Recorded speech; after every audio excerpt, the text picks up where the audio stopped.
Chilled beer के लिए अभी आपको लंबी कतारों में खड़े नहीं रहना पड़ेगा। अपने सगे संबंधी और घर वालों से चोरी छिपके जाके चिल्ड बियर अभी जम्मू कश्मीर में नहीं मिल सकेगी, क्योंकि इसके लिए एक नया ऑर्डर आ गया है। चिल्ड बियर अभी डिपार्टमेंटल स्टोर में उपलब्ध करवाई जाएगी। नमस्कार, आप देख रहे हैं ग्रेट जम्मू वर्चुअल। मैं पंकज खजूरिया। कल ही एक ऑर्डर आया गवर्नमेंट जम्मू कश्मीर द्वारा, यहाँ पे चिल्ड बियर को लेके जो है वो बियर जो है डिपार्टमेंटल स्टोर में उपलब्ध करवाई जाएगी। इस ऑर्डर को लेके क्या कुछ सोचते हैं अलग अलग तबका जम्मू का, आइए सुने। देखिए, सरकार ने कुछ सोच समझ के किया होगा। अब सरकार क्या करती है, क्या कहती है, सरकार को पता होगा। लेकिन नशाखोरी भारत में बंद होनी चाहिए, कम होनी चाहिए। इस पर जितनी ज़रूरत है उतने पदार्थ बिकने चाहिए। ज़्यादा पदार्थ स्वास्थ्य के लिए हानिकारक होते हैं और इससे क्राइम को बढ़ावा मिलता है। मुझे लगता है कि ये जो मदुरा घर घर बिकेगी या बियर, तो ये जो बियर है इसमें क्या क्या पदार्थ पड़ते हैं, इसमें अल्कोहल कितना है, क्या क्या चीज़ें हैं, क्या ये नशे में है भी या नहीं, तो इसकी जांच होनी चाहिए। और अगर इसमें नशा पाया जाता है तो कहीं ना कहीं इसके ऊपर कार्रवाई हो और भारत सरकार को इसका संज्ञान लेना चाहिए। ऐसी चीज़ें देश हित के लिए नहीं हैं और ना ही ये अच्छी हैं। गौरमेंट अपना बोरी बिस्तरा हूँ गोल कराने जगर जो दी है, जेडे आर्डर पास करा दी है, ये सानू तो ये नहीं समझ आता कि आर्डर पास करती कुछ पुछी है। अगे होंदा कि पब्लिक की जी चीज़ डिमांड हो है, गौरमेंट ने वो चीज़ां पास करनी चाहिए।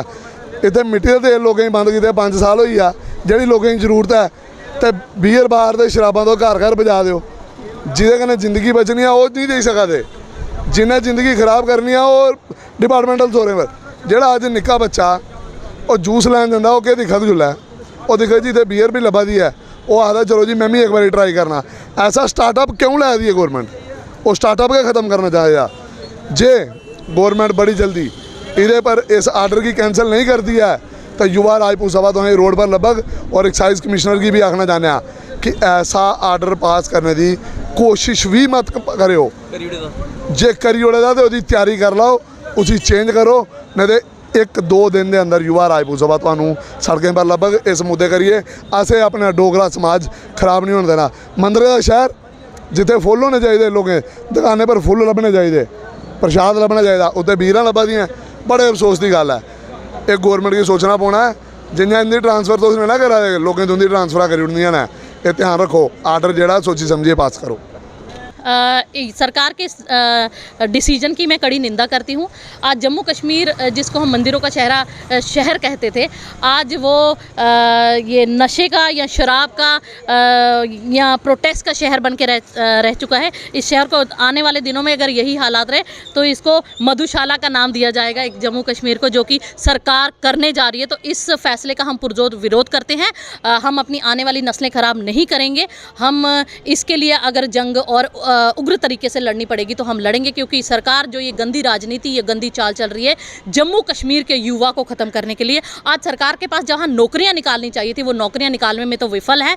वो इन्हीं बुद्धिजीवियों की बुद्धि को कंट्रोल करने के लिए, बुद्धि को ख़त्म करने के लिए ये जो नशे को बढ़ावा दे रही है, ये जो डिपार्टमेंटल स्टोर में भी कह रहे हैं कि नशे की ओपन बिक्री होगी। पहले लोग शायद एक 18 ईयर्स के बिलो शर्म करते थे कि अगर हमें कोई देख लेगा का वाइन शॉप पे जाते हुए तो वो शायद शर्म के मारे नहीं जाते। अब डिपार्टमेंटल स्टोर में छोटे छोटे 10-10, 8-8 साल के भी बच्चे जाकर अगर खुले में बियर खरीद सकते हैं तो आप खुद मान सकते हैं कि देश को या जम्मू कश्मीर को किस ओर ये मौजूदा सरकार धकेलने की कोशिश करी। दूसरी तरफ आज यहाँ तो ये सरकार सोचती है कि शायद इन्होंने पकाने का तेल और सरसों का तेल शायद इतना महंगा कर दिया, तो शायद अब ये ग्रॉसरीज के साथ इसलिए मुझे लग रहा है डिपार्टमेंटल स्टोर में दे रहे हैं कि तड़के की जगह भी आप वाइन डालो और बेसुध होकर पूरे परिवार पड़े रहो। पूछो मत कि सरकार कर क्या रही है, पूछो मत कि सरकार की नाकामी क्या है, कि पूछो मत कि यहाँ के नेताओं की नल्लापंती क्या है। तो शायद ये लोगों के दिमाग को कंट्रोल करके, दिमाग को ख़त्म करके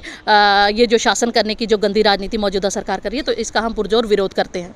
देखिए, एक तरफ हम कहते हैं नशा मुक्ति समाज, और उसको लेकर कई सारे प्रोग्राम सरकार करती है और कहती है कि युवा नशे से दूर रहे। वहीं बियर भी एक कह सकते हैं कि अल्कोहल का ही एक पार्ट है और शुरुआत कह सकते हैं। लोग बियर से शुरू करते हैं, फिर धीरे धीरे करके आकर हार्ड जो ड्रिंक्स है उसकी तरफ जो है वो मूव करते हैं। लेकिन सबसे बड़ी बात, डिपार्टमेंटल स्टोर जहाँ पर हम राशन लेने जाते हैं, घरों के सामान हर चीज़ लेते हैं, अगर वहीं पर ही ये उपलब्ध होगी तो एक जो झिझक होती है ना हमारे लोगों में, हम बड़ी बार देखते हैं कि लोग वाइन शॉप में जाने से पहले, कई सारे ऐसे टीनेजर्स होते हैं जो, या फिर ऐसे लोग जो छुप के पीते हैं, वो पहले देखते हैं कि कोई हमें देख तो नहीं रहा है। तो अगर डिपार्टमेंटल स्टोर में मिलना शुरू हो जाएगी तो लोगों को तो डर ही निकल जाएगा और लगेगा कि ये जो नॉर्मल चीज़ होगी, समाज ने एक्सेप्ट कर लिया है। तो जैसे हम कोल्ड ड्रिंक पीते हैं वैसे बियर भी हम ले सकते हैं, कोई दिक्कत नहीं है। तो एक किस्म से नशे की ओर लोगों को डालने का ये शायद सरकार कोशिश कर रही है। लेकिन अगर हम बाकी स्टेट से तुलना करें या फिर बाकी बड़ी सिटीज़ से, तो वहाँ ऑलरेडी ये चीज़ होती है, अवेलेबल मिलती भी है। तो अगर सरकार को लगता है कि शायद उनकी एक्साइज पॉलिसीज उन्होंने बनाई थी जिससे उनको रेवेन्यू अच्छा खासा आया, अब वो चाहते हैं कि और ज़्यादा रेवेन्यू कमाना है, क्योंकि जगह जगह वाइन शॉप्स तो वो खोल नहीं सकते। तो एक ज़रिया है कि डिपार्टमेंटल स्टोर तो बहुत सारे होते हैं, हर जगह होते हैं, तो अगर वहाँ पर ये बिकना शुरू हो जाएगी तो ऑब्वियसली बात है जब सेल बढ़ेगी तो उसका रेवेन्यू ज़्यादा सरकार को आएगा। तो ये एक उनका एक वो प्रोस्पेक्टिव है कि हम अपना रेवेन्यू जनरेट करें। उसके लिए चाहे वो समाज बिगड़ता है बिगड़े, अगर युवा नशे की ओर जाते हैं जाए, वो शायद उसको सरकार को उस ओर बिल्कुल फोकस नहीं है। तो अगर ऐसा ही करना है तो जो आप सबसे बड़ी बात, जो कई सारे NGOs नशा मुक्ति अभियान चलाते हैं, पहले तो आप उन पर ताला लगा दीजिए। और आपके जो बड़े बड़े अफसर जो हैं, सरकारी अधिकारी जो हैं, और सरकारी स्कीम्स जो ये कह के चलाते हैं जी नशा मुक्ति, तो उन पर भी रोक लगनी चाहिए कि जब आप खुद नशे को प्रमोट कर रहे हैं तो ये चीज़ें फिर कोई मायने नहीं रखती है। वहीं दूसरी बात, पेरेंट्स को के पॉइंट ऑफ व्यू से भी ये बहुत गलत होगा, क्योंकि अगर एक पेरेंट्स किसी बच्चे को लिस्ट दे के भेजते हैं, जाओ आप दाल चावल आटा पेस्ट बिस्किट ये लेके आओ, साथ में अगर कोई होगा तो वो भी लिख देगा बियर भी ले आओ, तो बच्चे को लगेगा कि हमारे पेरेंट्स घर वाले मंगवा रहे हैं तो अब हम भी ये पी सकते हैं। तो वो हो सकता है पहले डिपार्टमेंटल स्टोर में खुद एक खरीद के पी ले पहले, फिर घर लेके जाए। तो ये तो एक आम सा चलन आप बना रहे हैं। और सबसे बड़ी बात, देवी देवताओं का स्थान है, जम्मू मंदिरों का शहर है, और बाकी जगह भी हमारे कई जगह हम देखते हैं कि यहाँ पे मंदिर हैं देवियों के, तो वहाँ पर आप डोगरों के सोसाइटी में, कल्चर में अगर आप ये चीज़ मिक्स करने की कोशिश कर रहे हैं तो ये मिक्स करना बहुत भारी पड़ेगा। इसको लेकर लोग काफ़ी नाराज़ आगे होने वाले समय में ज़रूर देखते हुए आपको नज़र आएंगे। तो आपने देखा यहाँ लोग एक तरफ कह रहे हैं चिल्ड बियर के माध्यम से जो है सरकार पूंजीपतियों को जहाँ पे जो है समर्थन कर रही है, वहीं दूसरी तरफ कहा जा रहा है कि जम्मू का जो कल्चर है उसको जहाँ पे ख़त्म करने की पूरी तरीके से कोशिश की जा रही है। वहीं कुछ लोगों का ये भी मानना है कि अगर उसमें अल्कोहलिक की मात्रा ज़्यादा है तो इसके ऊपर संज्ञान लेना चाहिए और इसको जो है बैन कर देना चाहिए। अगर इसमें अल्कोहलिक मात्रा नहीं है तो इस डिसीजन में किसी प्रकार की भी कोई भी आपत्ति नहीं होनी चाहिए। बहरहाल आप क्या सोचते हैं हमें ज़रूर बताइए कमेंट सेक्शन में कमेंट करके कि जो बियर अभी डिपार्टमेंटल स्टोर में उपलब्ध करवाई जा रही है वो कितना सही डिसीजन है। वहीं मैं बात करूं युवा राजपूत सभा की, तो उनके सदस्य का जो वाइस प्रेसिडेंट है मनदीप सिंह, उन्होंने साफ तौर पर कहा अगर इस डिसीजन को गवर्नमेंट ने वापस नहीं लिया तो हो सकता है आने वाले दिनों में प्रदर्शन भी हो सकता है जम्मू के अंदर। इस वीडियो को लाइक और शेयर करना ना भूलिएगा। अगली अपडेट के लिए जुड़े रहेंगे वर्चुअल के साथ, कैमरामैन काका के साथ मैं पंकज खजूरिया। जय हिंद।